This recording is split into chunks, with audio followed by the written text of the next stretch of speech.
अपनी चीज़। मैं बहुत थक गई हूँ, ऊपर सोने जा रही हूँ। अभी सोया हुआ है, आप थोड़ी देर उसका ध्यान रखना। हाँ हाँ, तू सोने जा, मैं पूजा करके आती हूँ, मैं देखती हूँ।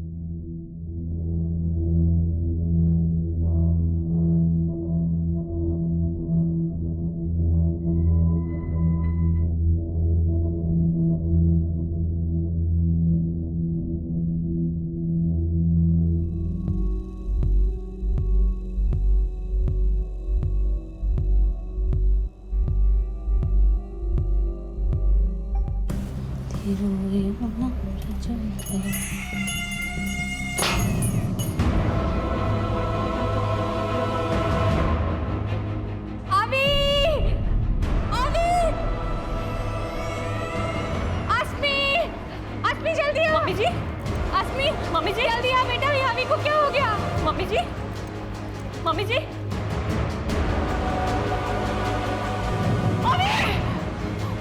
अभी मेरा बच्चा, अभी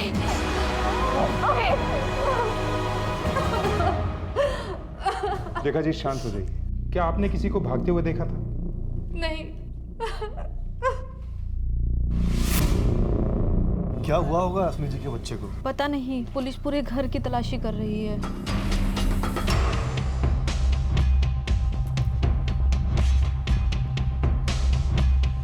रश्मि, इसे फॉरेंसिक के लिए भेजो।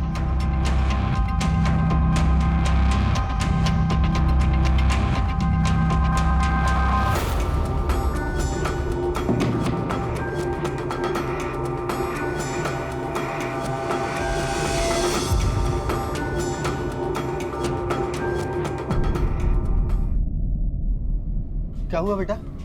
पता नहीं पापा, पुलिस आई हुई है।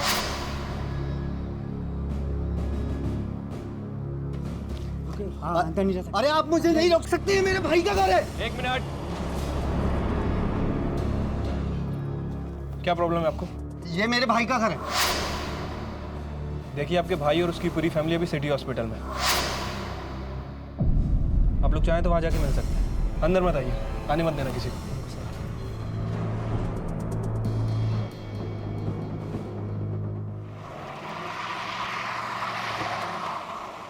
सर, कैंची का इस्तेमाल किया गया था, घर में ही मिली थी। सर, मैंने फॉरेंसिक टेस्ट के लिए भेज दी है। ऐसा कौन कर सकता है? सर, जिसने भी किया बड़ी आसानी से घर में घुसा और एक कांड करके चला गया। इसके पीछे कोई साधारण कारण तो हो नहीं सकता, क्योंकि बच्चे को जान से मारने की कोशिश नहीं की गई। सिर्फ उसे बधिया बनाने के उद्देश्य से उसके निजी अंग पे वार किया गया। इसके पीछे जरूर कोई पागल मनोवैज्ञानिक कारण जुड़ा हो सकता है सर। एक रूपरेखा तैयार करो। कौन ऐसा जुर्म कर सकता है?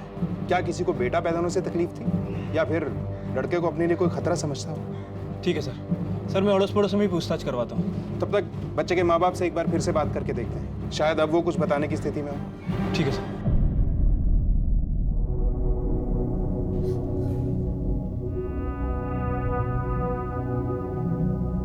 आसमी, तुम घर जाके फ्रेश हुआ। हम सब हैं ना यहाँ पर।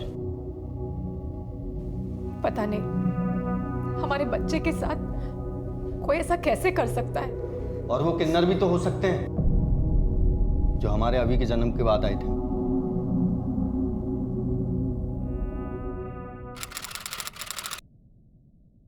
हाय हाय, लाओ बधाई ला बच्चे की। अरे, अब कुछ दिन पहले मैंने आपको 2000 रुपए दिए थे, आप लोग फिर आ गए। हाय हाय, हमें कब दिया? वो दूसरी थी। ला 2-3 हजार रुपए बच्चे के ऊपर से उतार के दे दे। ला, दे ना दे। क्या है तुम लोगों का? एक बार में समझ में नहीं आती, जब देखो मुंह उठा के चले आते हैं, पैसे का पेड़ में उगते हैं। निकलो यहाँ से। शशांक, तुम इन लोगों को नहीं जानते। ये लोगों को डरा डरा कर उनसे पैसे हड़पते हैं। मैंने कहा निकलो यहाँ से। हाय, क्या हड़पते हैं रे? खुशी से 2-3 हजार रुपया बच्चे से उतार के मांग रहे। चल चुपचाप दे दे 2-3 हजार रुपया। चल ला। धमकी? धमकी किसको दे रहा हो? निकलो यहाँ से। गलत लोगों से पंगा ले रहा है तू। पछताएगा, एक दिन पछताएगा। श्राप लगेगा तुझे, तेरे बच्चे को, देखना। श्राप लगेगा? क्या श्राप लगेगा? भैया चुप हो जाओ तुम प्लीज। ये लीजिए, ये पैसे लीजिए। चल चल, नहीं चाहिए तेरे पैसे मुझे। चल, भिखारी समझ के रखा है क्या? पछताएगा, एक दिन पछताएंगे तुम लोग, देखना। सर, वो उस दिन बहुत बददुआ देकर गई थी। वो कुछ भी कर सकती थी। उसके बारे में तो पता चल ही जाएगा, लेकिन वो घर के अंदर कैसे घुसी, जो अंदर से बंद था, और कोई रास्ता भी नहीं है घर में आने का। ये घर की चाबी किसी और के पास भी होती है क्या? हाँ, एक चाबी मेरे घर पर है, लेकिन सिर्फ उस दिन मेरे बच्चे घर पर थे। मैं और हर्षनी तो ऑफिस गए हुए थे। आपके बच्चों की उम्र क्या है? मेरा बेटा मानव 13 साल का है और पिंकी 6 साल की। अब आप ये मत सोचने लगे कि ये काम मेरे बच्चों ने किया होगा। आप कुछ जल्दी ही अग्रेसिव नहीं हो जाते? बच्चों से पूछताछ तो करनी होगी।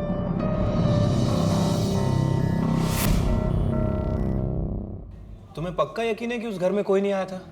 ऐसा भी हो सकता है कि कोई इस घर से चाबी लेकर गया। नहीं, मैंने किसी को नहीं देखा था और यहाँ पे भी कोई नहीं आया था। हो सकता है तुम्हारा ध्यान ना गया हो, तुमने ध्यान ना दिया हो। बच्चा थोड़ी ना हूँ मैं। जब मम्मी पापा ऑफिस जाते हैं तो पिंके का ख्याल मैं ही रखता हूँ। 1 मिनट के लिए भी नजर नहीं हटती है मेरी। पिछले कुछ दिनों में तुमने किसी संदिग्ध आदमी को देखा? नहीं अंकल। नहीं सर, ऐसा तो कुछ भी नहीं देखा था।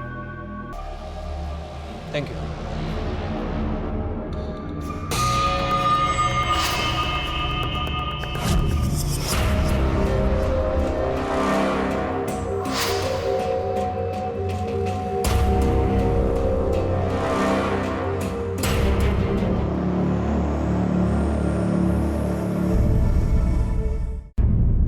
सर, अड़ोस पड़ोस में तो सब कुछ नॉर्मल ही लग रहा है। किसी के पास ऐसा कुछ करने की कोई ठोस वजह नहीं रख रही है। परिवार में बेटा होने की वजह से भी कोई जलन वाला मामला नहीं लग रहा है। काफी इज्जत है शशांक की कॉलोनी में। और उसका भतीजा मानव? सर, मानव के बारे में कुछ खास बात पता चली नहीं है। थोड़ा एटीट्यूड वाला है, काफी गुस्से में रहता है, अपने बाप पे गया है सर। वो बच्चा मानव हर वक्त एक चाकू अपने पास रखता है। लेकिन किसी ने तो अपनी भड़ास निकाली है इस नन्ही सी जान पर। हो सकता है सर। वैसे सर, इस कहानी में एक किन्नर भी है। शशांक और आजिक्या ने उस किन्नर की काफी बेइज्जती की थी, वो भी पूरी कॉलोनी के सामने। सर, हो सकता है कि इसी किन्नर ने अपनी बेइज्जती का बदला लेने के लिए सब किया। इस वक्त शक हमें सभी पे करना है। पता करो ये कहाँ मिलेगी। सर, मैंने खबरियों को अलर्ट कर दिया, जल्दी उसके बारे में पता चल जाएगा। और मानव के बारे में भी पता करो। हो सकता है उसने किया। क्या उसके पास कोई वजह थी? उसके स्कूल में पता करो, दोस्तों से पता करो। और अजिंक्या की बेटी पिंकी, उससे भी बातचीत करो। उस वक्त वो थी मानव के साथ, शायद वो कुछ बोल दे। ठीक है सर।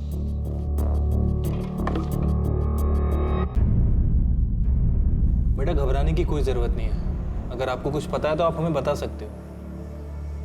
बेटा, अंकल जो पूछ रहे हैं वो बोलो। डरना नहीं। Good girl. आप अपने चाचा के घर जाते हो? जब अभी हुआ था, जब गए थे, पापा लेके गए थे। आपको अभी पसंद है? अच्छा, आज सुबह आप कहाँ थे? आज स्कूल की छुट्टी थी, आज हम लोग घर के अंदर थे। आपका भाई घर से बाहर गया था? नहीं, वो तो टीवी देख रहा था। और आपके मम्मी पापा? ऑफिस में। सर, मानव की क्या दुश्मनी हो सकती है अभी और शशांक से? हम तो उनके परिवार के इतने करीब भी नहीं थे। क्यों? शशांक और आजिक्या तो सगे भाई है ना, फिर भी। हाँ, पर वो दोनों अपनी अपनी लाइफ में बिजी हैं और मैं भी जॉब करती हूँ और आजकल कहाँ वक्त मिलता है किसी से मिलने जुलने का। कुछ खा लो, ले लो, खा लो।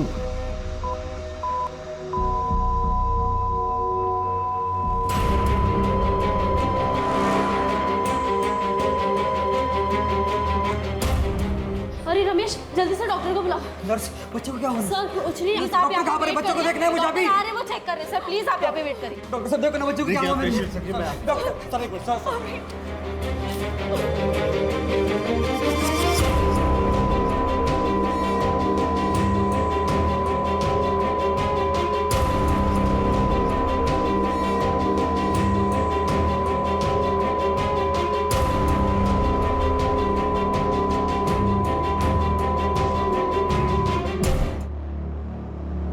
ला दे राजा, कुछ दे दे।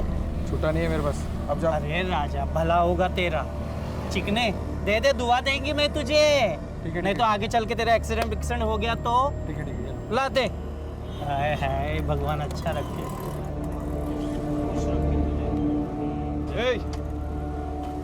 सलाम साहब। क्या नाम है तेरा? लक्ष्मी। बहुत बद्दुआएं दे रही लोगों को, क्या बात है? अरे कहाँ साहब, लोग या तो श्रद्धा से पैसे देते या तो डर के। कुछ दिन पहले यही बोलकर आई थी ना एक कॉलोनी में बच्चे के बाप को, जब उसने पैसे देने के लिए मना कर दिया था। याद आया? याद दिलाऊं? गलत लोगों से पंगा ले रहा है तू, पछताएगा, एक दिन पछताएगा। शाप लगेगा तुझे, तेरे बच्चे को, देखना। अरे साहब, उसका भाई बहुत गुस्सा कर रहा था, गाली गलौज कर रहा था। हमारा भी कुछ आत्मसम्मान है कि नहीं? पैसे दे रहा था हमको, लेकिन नहीं, हम पैसे लिए बगैर वहाँ से चले गए हम लोग। चली तो गई, लेकिन गुस्सा तो होगा ना तेरे दिल में। बदला लेने की कोशिश तो की होगी ना तूने। अरे साहब, ऐसे ही हम बदला लेने लगे, राह चलते पता नहीं कितने लोगों को मारना पड़े हमको। ये तो हमारा रोज का काम है। वो किस्सा तो मुझे याद भी नहीं था। और जाओ, गुनहगार को पकड़ो, और कुछ मदद लगे तो मैं हूँ यहाँ, मुझे बुला लो। चलो, जय हिंद।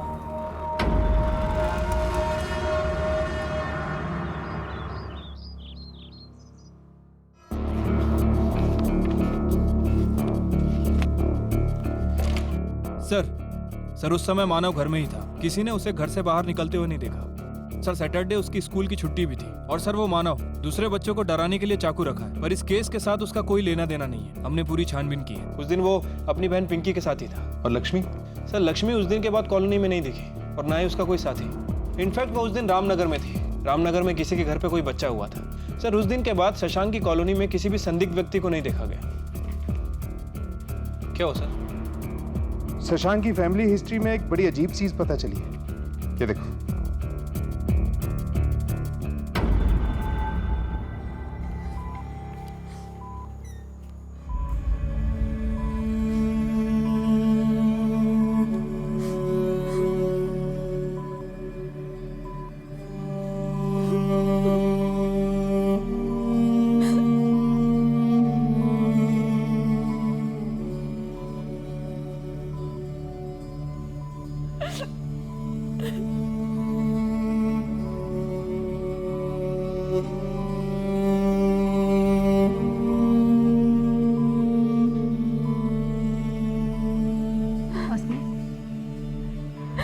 ले बेटा, प्रसाद खा ले। सब ठीक हो जाएगा बेटा। जा, तू कपड़े बदल ले। कल से यही कपड़े पहने हुए हैं तूने। मैं कहीं नहीं जाऊंगी।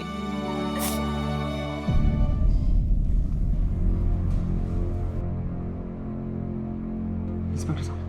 अस्मी कहाँ है? जी अंदर है। बुलाइए, हमें उनसे कुछ बात करनी। सर आप मुझसे पूछ लें, क्या बात है सर? देखिए, बेहतर होगा हम उन्हीं से बात कर लें। आप बुलाइए उन्हें। नर्स, अस्मी जी को बुलाइए।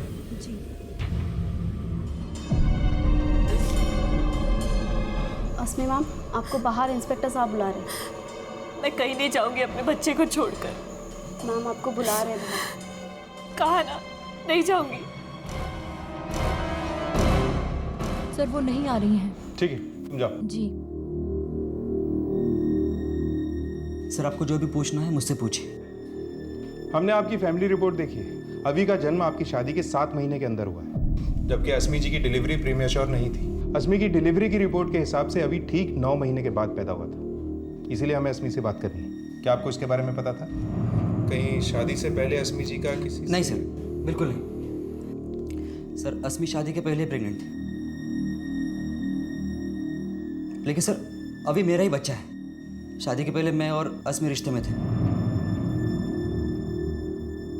सर जब अस्मी प्रेग्नेंट हुई तो हमने जल्दबाजी में शादी करने का फैसला लिया। सर आप चाहे तो अस्मी से बात पूछ सकते हैं। लक्ष्मी ने कुछ नहीं किया। अस्मी जी का भी कोई अफेयर नहीं था और शशांक भी साफ है। कहीं ऐसा तो नहीं कि हम गलत जगह पे इन्वेस्टिगेशन कर रहे हैं। हम घर के बाहर ढूंढ रहे हैं और मुजरिम घर के अंदर ही हुआ तो? आस पड़ोस वालों से पूछताछ करो, घर वालों के बारे में, खास तौर पे पति पत्नी के बारे में। कोई सुराग तो मिलेगा। Okay sir. पारिवारिक रिश्ते जो एक नजर में तो बिल्कुल सटीक दिखाई पड़ते हैं, लेकिन कभी कभी हम उनके पीछे छुपी भावनाओं को समझ नहीं पाते हैं, और अक्सर यही भावनाएं हमारे अंदर अपना घर बना लेती हैं। शशांक के घर के बाहर के सभी लोग अब शक के दायरे से बाहर थे, क्योंकि पुलिस को किसी के भी पास जुर्म का कोई ठोस कारण नहीं मिला था। इसलिए अब घर वाले शक के दायरे में थे। लेकिन घर का कोई बंधियाकरण यानी कि कैस्ट्रेशन जैसा क्रूर काम क्यों करेगा? आस पड़ोस के लोगों से तो यही पता चल रहा था कि शशांक का परिवार एक हंसता खेलता परिवार है और पति पत्नी भी बच्चे से बेहद प्यार करते हैं। लेकिन तभी पुलिस के सामने एक और नजरिया आया। सर वैसे तो उन दोनों के बीच में कोई प्रॉब्लम नहीं था। इसके अलावा और कुछ कभी बताया उसने अपनी शादी के बारे में? कुछ खास नहीं सर, बस उसे थोड़ा पैसे का प्रॉब्लम था। उसने शादी भी जल्दी कर ली थी और बच्चा भी। हर महीने किसी न किसी से वो उधार मांगता रहता था। पिछले हफ्ते मेरे से 10,000 रुपये लिए हैं। काफ़ी स्ट्रेस में था वो।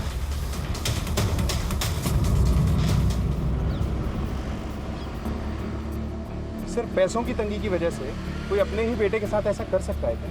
सर हो सकता है कि बेटे को सारी परेशानियों की जड़ मानता हूँ, जो भी प्रॉब्लम उसे हो रही हो इस सब का कारण वही है। नहीं, ऐसा होता तो बच्चे को जान से मारता, ये रीज़न नहीं है। लेकिन जब तक असली रीज़न नहीं मिल जाता, शशांक पर नज़र बनाए रखो और पता करो कि वारदात वाले दिन वो ऑफिस में था या नहीं। ठीक है सर। इंस्पेक्टर साहब, आप मुझ पे शक कर रहे हैं? मैं भला अपने बेटे के साथ ऐसा कैसे कर सकता हूँ? ये तो आप ही बताएंगे। अगर आपने कुछ नहीं किया तो झूठ क्यों बोला कि वारदात के वक्त तो आप ऑफिस में थे?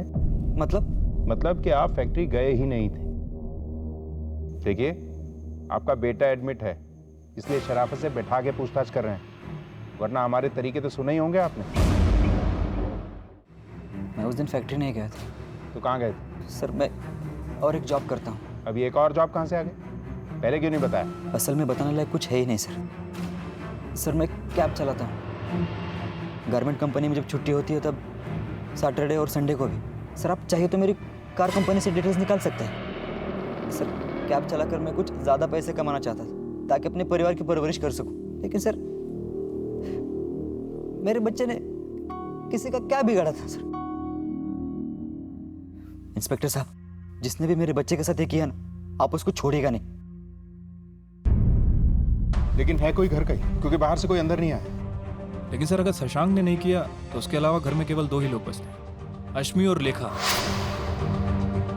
लेकिन सर वो दोनों ऐसा क्यों करेंगे? इन दोनों के पास क्या मोटिव हो सकता है? यही तो पता लगाना है। वो कैंची, उसकी फॉरेंसिक रिपोर्ट आई? अभी नहीं सर, 48 घंटों में आ जाएगी। लेकिन हम इतना इंतजार नहीं कर सकते। अगर ये कांड घर में से ही किसी ने किया है तो बच्चे की जान को अब भी खतरा हो सकता है। एक कांस्टेबल हर वक्त हॉस्पिटल में तैनात रखो, आईसीयू के बाहर। तब तक इस सास और बहू से बात करते हैं।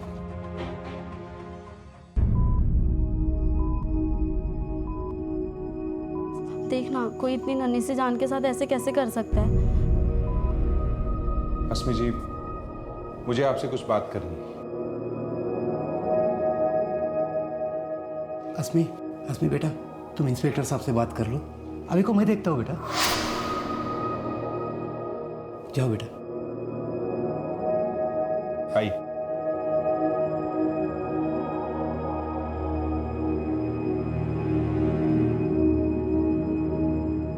अस्मी जी, हमारी इन्वेस्टिगेशन एक अजीब से मोड़ पर आकर फंस गई, इसलिए मैं आपसे पूछना चाहता हूँ, आपको क्या लगता है इस सब में आपके पतिदेव या सासू माँ का हाथ हो सकता है? ये क्या कह रहे हैं सर आप? ऐसा कैसे हो सकता है? देखिए, हमने सभी संदिग्धों को टटोल कर देख लिया है, कुछ भी नहीं मिला। इस सब में किसी घर वाले का ही हाथ है, क्योंकि किसी बाहर वाले की घर के अंदर तक पहुंच नहीं हो सकती। सर, शशांक ये सब करने के बारे में सोच भी नहीं सकता। और मम्मी जी? साहब, मेरा बेटा और बहू तो जान छिड़कते हैं अभी पर, वो दोनों ऐसा कुछ नहीं कर सकते साहब। लेखा जी, ठीक से याद करके बताइए, हो सकता है कि आप हमारी कुछ मदद कर सकती हैं। अभी के जन्म के बाद आपके बेटे और बहू में कुछ बदलाव आया? सर, वो मम्मी जी अभी के जन्म से पहले बहुत खुश थी। शशांक के ना होने पर हमेशा पास में रहती थी, मेरा अभी का बहुत ध्यान रखती थी।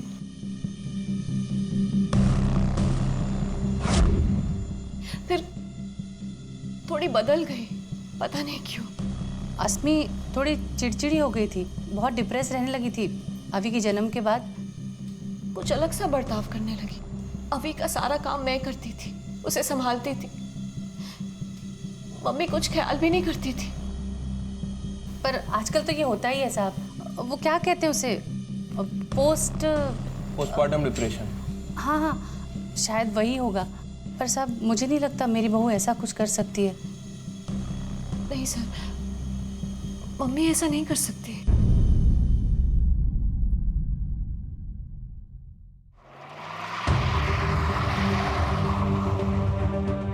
सर, अश्मी और लेखा, इन दोनों में से कोई भी शशांक के ऊपर उंगली नहीं उठा रहा है। लेकिन कोई प्रॉब्लम तो है, क्योंकि दोनों में से कोई भी एक दूसरे के प्रति शक जाहिर नहीं कर रहा। सर, ऐसा भी हो सकता है कि बेटे और पति के प्यार में आकर ये दोनों शशांक के ऊपर आंख बंद करके भरोसा कर रहे हैं। सर, ठीक है, जाओ। शशांक सच बोल रहा था। वारदात के वक्त वो कैब चला रहा था, तब ये अस्मी ने उसे फोन भी किया था। अब देखते हैं कि ये शशांक साहब किससे ज्यादा प्यार करते हैं और क्यों।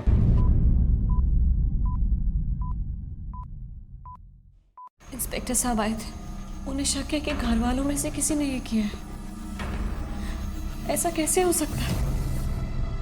अच्छा, मम्मी जी, क्या वो ऐसा कर सकती है? तुम्हें याद है मैंने बताया था कि वो कुछ बदल सी गई है। अच्छा, वो भी तुम्हारे बारे में कुछ ऐसी बातें कर रही थी। जब से अभी पैदा हो तुम कुछ बहक सी गई हो। अस्मी, अगर माँ की ये बात मैं मान नहीं सकता तो तुम मेरी माँ के बारे में ऐसे कैसे बात कर सकती हो? वो मुझे दोष दे रही थी। और तुम भी तो मुझे दोष दे रही हो। तुम मुझ पर इल्जाम कैसे लगा सकती बहू? मम्मी जी, आप सच में बदल गई हैं। पहले तो बहुत ध्यान रखती थी हमारा, अब आपको प्रॉब्लम है ना हमसे, तभी ऐसे बर्ताव कर रही है हमारे साथ। हाँ? एक मिनट, क्या लगा रखा ये? हॉस्पिटल है, तमीज से रहिए। डॉक्टर साहब, अभी कैसा है? अस्मी जी, जब तक वो यूरिनेट नहीं करता हम कुछ नहीं कर सकते। उसकी ज़िंदगी अब भी खतरे में है। हालांकि उसकी सेहत पहले से काफ़ी बेहतर है, पर हमें कंप्लीट रिकवरी के लिए वेट करना होगा। आपको क्या लगता है दोनों में से कौन हो सकता है? सर आप प्लीज़ मुझे और मेरे फैमिली को बख्श दीजिए। सर वो टेंशन में आकर एक दूसरे पे इल्ज़ाम लगा रही है। देखिए, मैं जानता हूं कि इन दोनों के अलावा और कोई नहीं हो सकता है। और सर मैं ये भी जानता हूँ कि इन दोनों में से किसी ने भी नहीं किया ऐसा। एक तरफ मेरे बच्चे की माँ है और सर दूसरी तरफ मेरी अपनी माँ है। सर वो दोनों ऐसे सोच भी नहीं सकते। दो ही संदिग्ध बचे थे और सर दोनों के ऊपर आरोप लगाने के लिए हमारे पास जुर्म की कोई सॉलिड वजह नहीं है। ऐसा कुछ भी करने के लिए वजह काफी स्ट्रांग होनी चाहिए। क्या वजह हो सकती है? हमने जो साइकोलॉजिकल रूपरेखा तैयार करवाई थी उसकी रिपोर्ट मंगवाओ। तब तक इस अजिंक्य और हर्षिनी से दोबारा बातचीत करते हैं। ठीक है सर। ये क्या बोल रहे हैं आप? मम्मी और अश्मी? देखिए, हमारा यकीन कीजिए, घर के अंदर से इन दोनों के अलावा और कोई हो ही नहीं सकता। अच्छा, एक बात बताइए, क्या आप दोनों ने इन लोगों में कभी कोई अजीब बात नोटिस की थी? सर कुछ ज़्यादा तो नहीं, लेकिन आसमी कभी कभी कहती थी कि मम्मी जी आजकल थोड़ी अलग सी हो गई है। मैंने कुछ ज़्यादा ध्यान नहीं दिया क्योंकि हमारे घर में इतने प्रॉब्लम्स हैं, दूसरों की परेशानियां कहाँ देखेंगे। इन दूसरों की बातें आप कर रही हैं, वो आपके घर वाले हैं। शादी शशांक की हुई थी, शिफ्ट उसे होना चाहिए था, लेकिन हो गए आप लोग। ऐसा क्यों? सर वो मम्मी जी ने घर थोड़ा धार्मिक बना के रखा था और इनको कभी कभी नॉनवेज खाने का और शराब पीने का शौक है। हमें पता था कि मम्मी जी को ये सब बिल्कुल पसंद नहीं आएगा, इसलिए वो कुछ बोले इससे पहले ही हम लोग अलग हो गए। जैसे ही शशांक की शादी हुई हमें बहाना मिल गया, क्योंकि मैं ये सब करता था। अगर मम्मी को पता चलता तो उनके धार्मिक घर में दाग लग जाता। और वैसे भी इसमें गलत क्या है? आखिरकार संदिग्धों की गिनती 2 तक आ पहुंची, लेकिन उनके खिलाफ कोई भी ठोस सबूत नहीं थे। बच्चे की हेल्थ में अब सुधार हो रहा था और अब वो खतरे से बाहर था। लेकिन इस एक हादसे ने जैसे परिवार को तोड़ कर रख दिया था। एक हंसता खेलता परिवार ऐसे घिनौने अपराध का शिकार बना कि उनकी जिंदगी एक अलग ही मोड़ पर चली गई।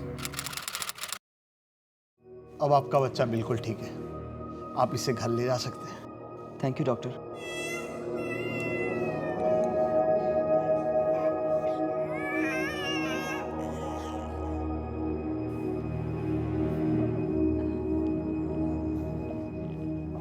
हम सब घर चले?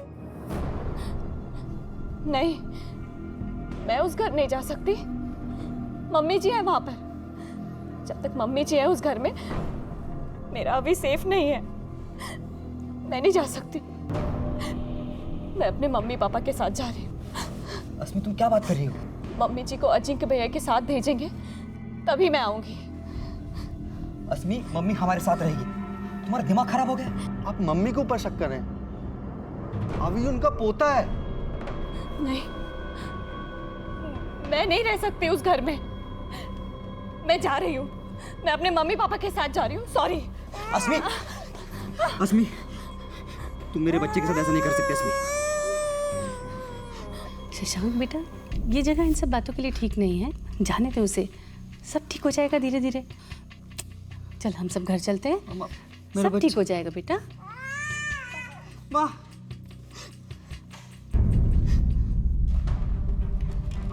सर अभी को डिस्चार्ज कर दिया गया है। अस्मी उसे लेकर घर जा रही है। ठीक है, बच्चे और माँ बाप पे चौकन्नी नजर रखो। लेकिन अचानक अस्मी को अपनी सास पे इतना गहरा शक कैसे हो? नजर रखो उस पर। ठीक है सर। सर वो कैंची की फॉरेंसिक रिपोर्ट आ गई है। रिपोर्ट के मुताबिक कैंची पर दोनों ही औरतों के फिंगरप्रिंट हैं। जाहिर सी बात है, दोनों ही उसे यूज करती होंगी। ये तो पक्का है कि बाहर का कोई नहीं है, अपराधी इन दोनों में से कोई एक है। लेकिन सबूत हमारे पास किसी के भी खिलाफ नहीं। सर एक चीज़ और है जिस पर हमने गौर नहीं किया। सर हो सकता है कि शशांक और लेखा ये दोनों आपस में मिले हों, और हो सकता है कि हमें गुमराह करने की कोशिश भी कर रहे हैं। सर माना कि उस दिन शशांक घर पर नहीं था, लेकिन ये हो सकता है कि अपनी माँ से बोलकर उसने ये कांड करवाया। हो तो सकता है।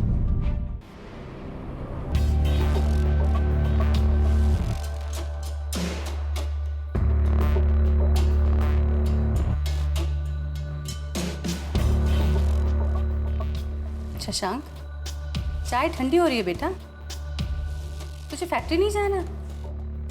माँ, इच्छा नहीं हो रही मेरी। शशांक, ये सब जिंदगी का हिस्सा है, तुझे सबसे अपने आप को संभाल कर रखना होगा ना।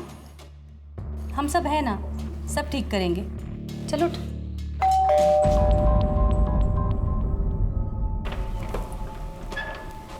Inspector sir. अभी कैसा है? सर अभी अब ठीक है, मैं उन्हें जल्द से जल्द घर ले आऊँगा।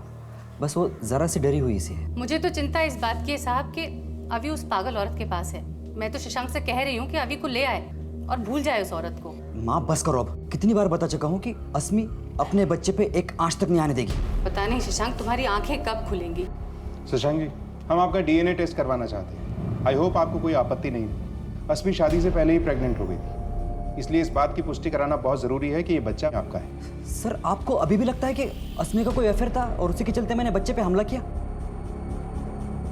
सर आप ये बात तो खुद चेक कर चुके हैं कि उस दिन मैं कहां पर था। ऐसा भी तो हो सकता है कि आपने किसी और की मदद ली हो ये करने में। सर आप डीएनए टेस्ट करवाइए। गुड, मैं आज ही हॉस्पिटल से किसी को भिजवा देता हूँ। सर आप अपना टाइम बर्बाद कर रहे हैं। अरे मेरे अभी को बचाइए उस औरत से, वहाँ उसकी जान को खतरा है। देखा जी, हमें क्या करना है वो हमें पता है। मैं भिजवाता हूँ आज ही हॉस्पिटल से। सर शशांक तो बड़ी आसानी से डीएनए टेस्ट के लिए मान गया। मतलब वो मकसद नहीं है, फिर कौन हो सकता है? सर लेखा जी को पूरा भरोसा है कि यह काम उसकी बहू ने किया है। आज तक कभी उसे ऊंची आवाज में बात करते हुए नहीं देखा। आज पहली बार वो यही कह रही थी कि यह काम उसकी बहू ने किया है। सर हो सकता है कि बच्चे की चिंता में काफी टेंशन में। शायद अस्मी के मायके जाके चेक करते हैं। ठीक है सर।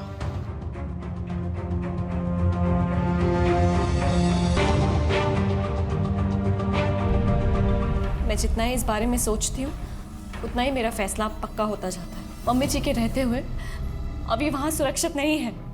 आपकी मम्मी जी भी बिल्कुल ऐसा ही बोलती हैं। वो तो कहेंगी ही, लेकिन अभी वहाँ सेफ नहीं है, ये आप लोग भी जानते हैं। और हम भी इस बात का ध्यान रखें कि आपका बेटा पूरी तरह से सुरक्षित रहे। आप कहना क्या चाहते हैं? अभी को मुझसे खतरा है। सबके लिए वजह ढूंढी है ना आपने, मेरे लिए भी ढूंढी होगी, बता दीजिए। गुस्सा, नाराजगी, बच्चे की वजह से आपको शादी करनी पड़ी, अपना करियर, अपनी लाइफ छोड़कर। तो इस बात का तो गुस्सा होगा ना आपको बच्चे पर। आप ये बातें पहले भी पूछ चुके हैं ना मुझसे, और मेरा जवाब जानते हैं। लेकिन इस बार तो इस मौके का फायदा उठाकर आप अपनी शादी से भी बहुत दूर निकल आई। सर मैं शशांक से प्यार करती हूँ, बहुत प्यार। ये सब करते हुए मुझे कोई खुशी महसूस नहीं हो रही, लेकिन बस कैसे भी करके हमारे प्यार की निशानी को बचाना चाहती हूँ। कोई आँच ना आए, बस ये चाहती हूँ। मैं आपकी बात समझता हूँ, लेकिन लेखा जी का मकसद फिलहाल साफ नहीं हो पा रहा। हो सकता है उन्हें इस बात का शक है कि यह बच्चा आपके किसी अफेयर का है, शशांक का नहीं। ऐसा कैसे हो सकता है सर? हमने तो मम्मी जी को कुछ बताया ही नहीं था। उन्हें बस इतना पता था कि मेरी प्री मैच्योर डिलीवरी है और कुछ नहीं। मैंने और शशांक ने किसी को भी ये बात नहीं बताई थी, और खासकर मम्मी जी को, क्योंकि सर उन्हें ये सब चीजें धर्म के खिलाफ लगती हैं। अस्मी और लेखा जी के बीच में पुलिस गोल गोल घूम रही थी। बहुत अफसोस की बात है, लेकिन एक हत्या के पीछे का मकसद शायद आसानी से पता लगाया जा सकता है, लेकिन बंधीकरण यानी कि कैस्ट्रेशन जैसे मनोवैज्ञानिक अपराध की वजह ढूंढना बहुत मुश्किल है। वैसे तो दो सस्पेक्ट्स के बीच में यह केस बड़ी आसानी से सुलझना चाहिए था, लेकिन हर कड़ी के साथ ये केस और उलझता जा रहा था। और तभी पुलिस को साइकोलॉजिकल प्रोफाइलिंग जिससे कि अपराधी की मानसिक रूपरेखा तैयार की गई, उससे कुछ उम्मीद मिली। सर, इस तरह के अपराधों में मन के अंदर बसा हुआ गहरा क्रोध या नाराज़गी बहुत अहम होती है। ये एक दबे हुए भाव की तरह होता है जो वक्त के साथ उभरता है और गहरा होता जाता है, लेकिन जब ये बाहर आ जाता है तब आप अपना आपा खो बैठते हैं।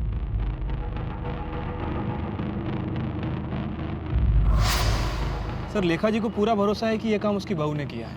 आज तक कभी उसे ऊंची आवाज़ में बात करते हुए नहीं देखा। आज पहली बार वो यही कह रही थी कि ये काम उसकी बहू ने किया है। सर, हो सकता है कि बच्चे की चिंता में काफ़ी टेंशन में। हसमी जी, आपको बाहर इंस्पेक्टर साहब बुला रहे। मैं कहीं नहीं जाऊंगी अपने बच्चे को छोड़कर। मैम आपको बुला रहे हैं। कहा ना, नहीं जाऊंगी। सर, वो मम्मी जी अभी के जन्म से पहले बहुत खुश थी, पर कुछ दिनों बाद कुछ अलग सा बर्ताव करने लगी। ये सब मम्मी जी की वजह से हुआ है। अरे अभी होने के बाद तो ये उससे चिड़चिड़ करने लगी थी। मैं चिड़चिड़ करती थी कि आप कर रही थी? मैं तो शशांक से कह रही हूँ कि अभी को ले आए और भूल जाए उस औरत को। यस। क्या हुआ सर?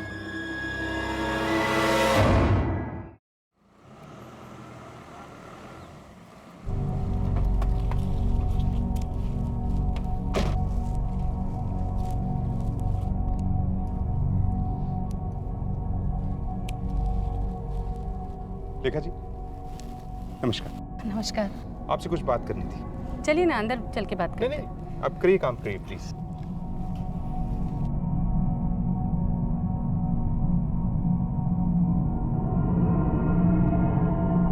खराब पत्ते काट रही हैं आप शायद। जी। आपको पता था कि आपकी बहू शादी से पहले ही प्रेग्नेंट थी? नहीं।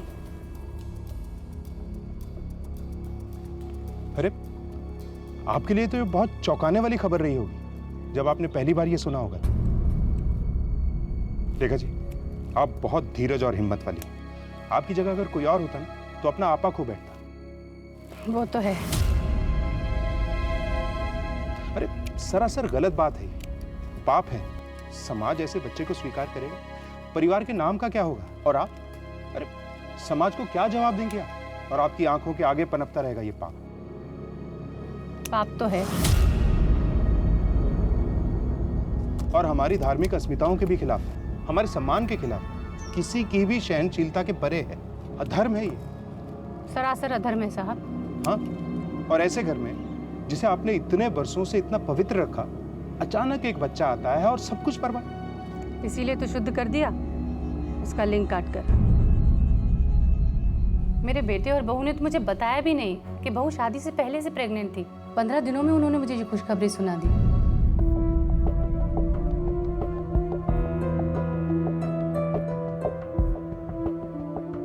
अरे क्या हुआ? क्या बात है, कुछ बोलोगे भी?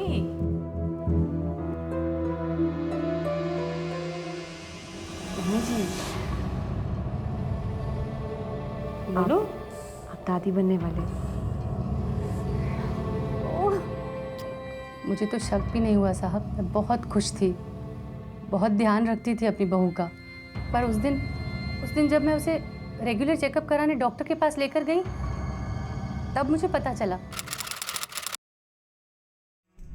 डॉक्टर, बहू और बच्चा सब ठीक तो है ना? हाँ बिल्कुल ठीक है। ये देखिए उनकी रिपोर्ट।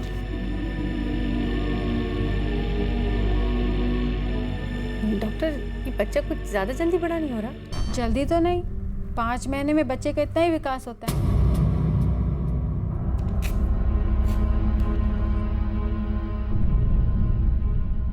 ये लीजिए, सेकेंड ट्राइमेस्टर में ये गोली लेना बहुत ज़रूरी है। गलती से भी मत भूलना और अपनी सेहत का ज़्यादा अच्छा ख्याल रखिएगा। उन्हें लगा कि मुझ जैसी अनाड़ी को कुछ समझ नहीं आएगा। मैंने बहुत सोचा, मैं सब समझ चुकी थी। वो बच्चा एक कलंक था मेरी बहू पर और मेरे परिवार पर। उसके साथ तो यही होना था। उस दिन जब अस्मी उसे सुलाकर सोने गई,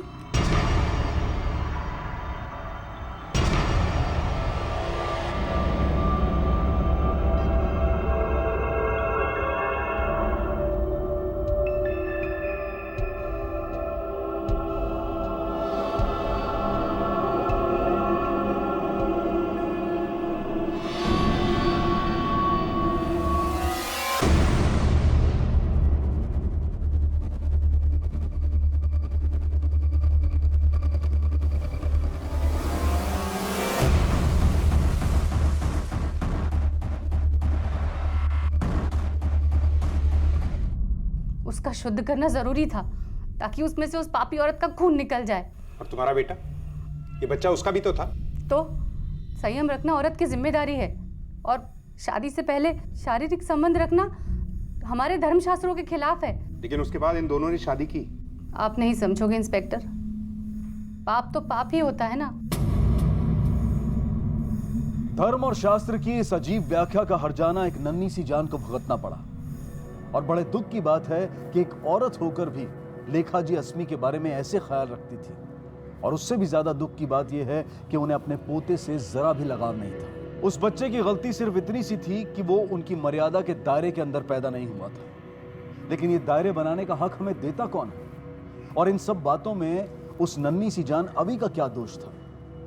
दादी और पोते के अटूट रिश्ते पर यह किस्सा हमेशा के लिए एक काला अध्याय बनकर रहेगा। इसमें मुझे माफ कर दो। मुझे नहीं पता था कि मेरी माँ इट्स ओके शशांक, इसमें तुम्हारी गलती नहीं थी।